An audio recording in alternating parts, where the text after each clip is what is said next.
Those great new charter schools we showed you, I just wish there were more of them, more competition, because competition makes everybody better. But there are some people who don't like my saying that. Shame on you! Shame on you! The teachers union, 5 million strong. Shame on you! Shame on you! This group is mad at me.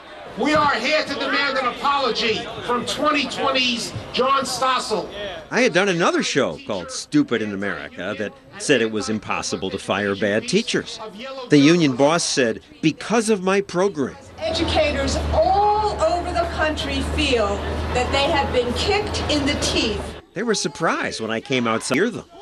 The union said I should be educated. So just teach for a week. We got high schools, we got elementary school. The crowd liked the idea of me teaching for a week. Teach, teach! Teach, teach! I think I surprised them again when I said, okay, I'll teach. But then they changed their mind. Union President Randy Weingarten won't talk to me anymore, but 2 other union bosses did. Joe Del Grasso, head of Newark's Teachers Union, and Nathan Saunders of Washington, D.C.'s. City schools are terrible because of unions like yours. Well, I would disagree. We have progress as a result of unions. Save our school! 3 days before, Saunders led this protest march to complain about plans to pay teachers based on how well their students do on tests. The protesters even composed an anti-test song. Take a test, teacher, teacher, do the test. Work on math and English and forget about the rest. Hey! I think I know why the union doesn't like testing.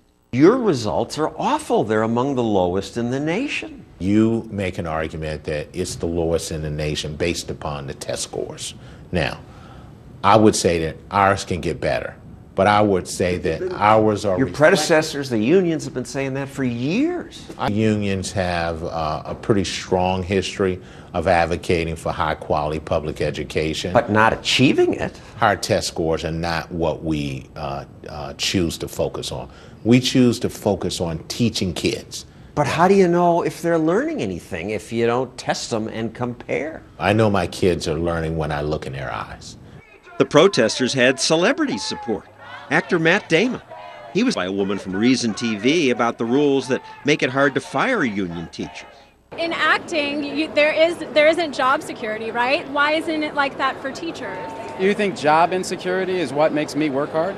Well, you have an incentive to work harder, but if there's I job wanna be an security... actor. It's not an incentive. That's the thing. So you take this MBA style thinking, right? MBA style. Business school ideas. Well, yes. Charter schools, even Obama's race to the top, are based on the idea that competition's good. If kids are free to take their school money to any school, competition among schools, including for-profit chains, will force all the schools to get better or go out of business. The best schools will expand. But the unions don't like that market competition. There's a profit motive behind all of this extra testing. We need the corporations out of the schools. The union says school choice would enrich corporations, but further impoverish poor teachers.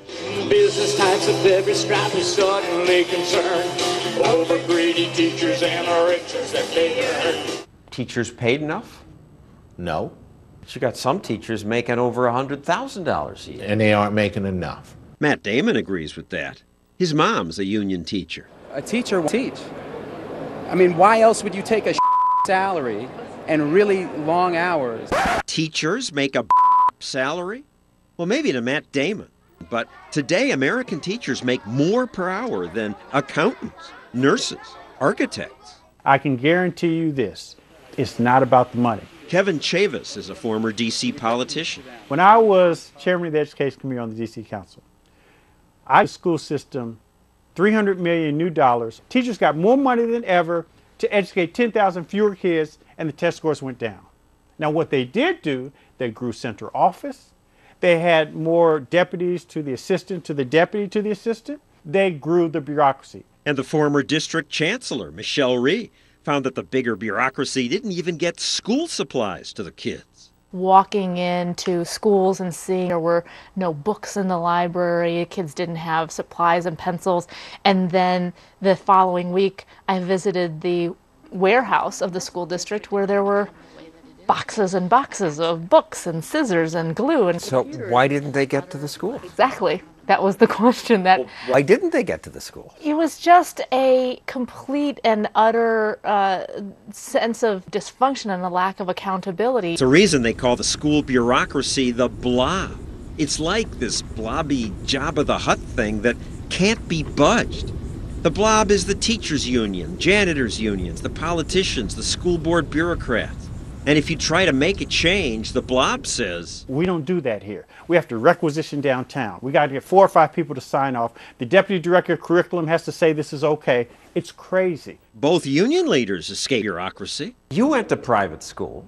That's correct. It kind of made me feel that I had better do pretty good in that school or else. I'll confront the union bosses when we return. Why can't other people have the choice they had? Also, why does it cost $250,000 to fire just one union teacher? What's wrong with these people?